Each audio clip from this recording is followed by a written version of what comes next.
We're going to look at Punnett Square Practice 2, question number 2.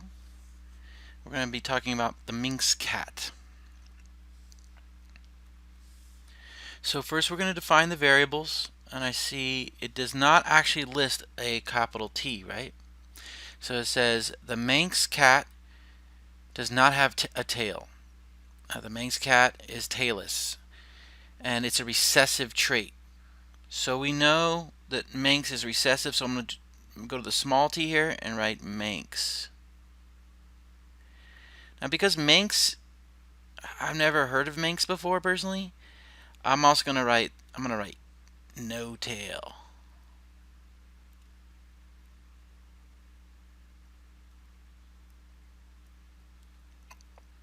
Now if the no tail is recessive, we can right away that implies that the dominant T is tail. So I'm going to write tail above no tail. When you're dealing with some kind of trait that's like a disease or something you might not know, the scientific way of saying it is normal. So it'd be Manx or normal.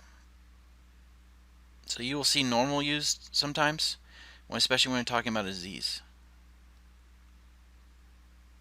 So the two phenotypes are Manx or normal, but we're going to use no tail or tail because I think it's clear.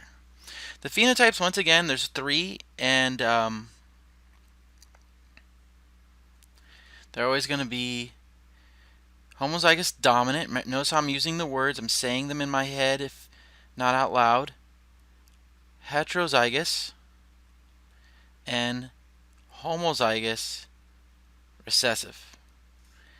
We're going to label the phenotypes, the physical trait. Phenotype is the physical trait you can see. The genotype is the actual genes. You can't see those. So no tail. Oh no, whoa.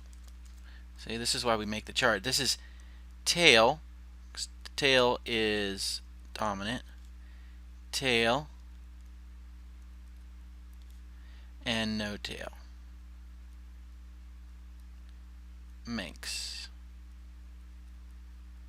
Now let's look at the question. Cross a Manx cat with a heterogeneous normal cat. So you see the word normal? That's why they use that.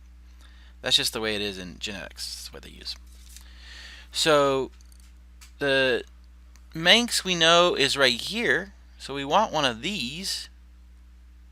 And heterogeneous is this guy. And so this is the normal heterogeneous. So we have now our genotype to put in the cross. So let's cross. I just do it the way you can fill it in however you want. It's not going to affect the outcome, but I always do it to be consistent with the way they ask. So they want a Manx cat, so I'm going to put that first. Heterogeneous. I'm sorry, homozygous recessive. I'm using the words as I do the square so that they sink deeply into my long-term memory, right? And then we want a heterozygous, saying the words. This is a lowercase. Alright, so now we're going to fill out the Punnett square. At this point you should know that this drops down and the letters break apart. And at this point you should know this one goes on top. Right here. Now we distribute the letters across so that it's clear what I'm doing. I'm going to make this one red. So this T gets dropped down. Dropping these down, and this one's going to get dropped down too. This lowercase t is going to go across.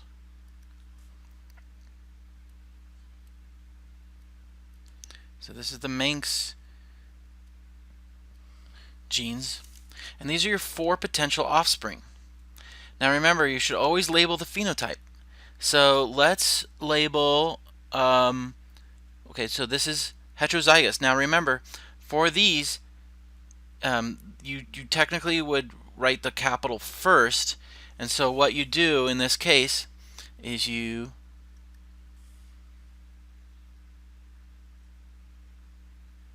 erase. These are both the same.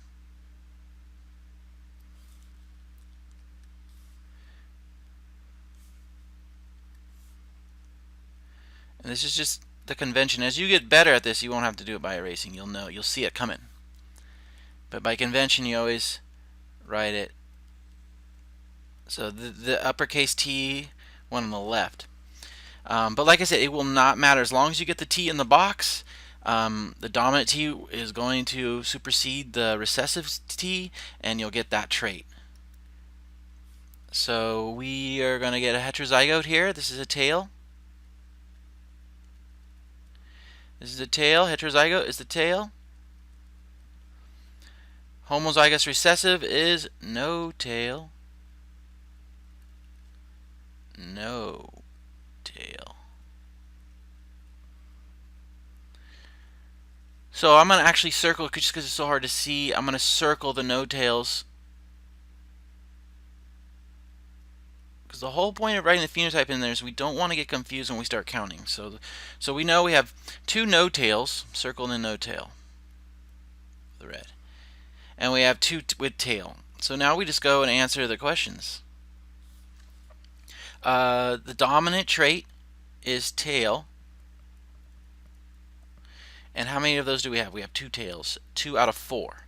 So we have 50%, 2 out of 4 tail.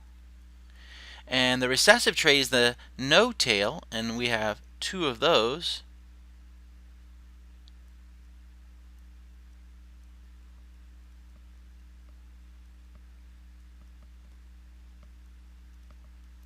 And this one just has an extra question because it's going to get a little more complicated, so I just added a little bit more in here. How many heterozygous do we have? So it's not even talking about the phenotype. It's just talking about the genotype now. So we go back and count. It's not always going to match. In this case, I believe it does. We have 2 heterozygotes. We have this one, and we have this one, because this is homozygous. So we have 2 out of 4, so we have 50%.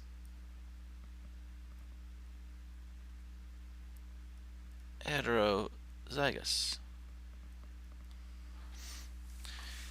So that's how this would work right here. The only thing you could add for the trait, if there was more room, for heterozygous for the Manx trait. Okay, so this is how it would look. Now remember, when this is being scored, you would have, I'd be looking here that the variables are defined, that you have your key defined, that your cross is written out, that you've dropped your letters and filled out the Punnett square, and you've added the phenotypes. You've written them into the box themselves, and of course that you have the percentages correct. And I would like to see labels. Because this is fill in the blank, I might not be hard about the labels, but on a test, if you just write 50% without labeling, I will not know what you're talking about. Okay, hope that clears things up. If you have any questions, don't hesitate to come ask me, and have a great day.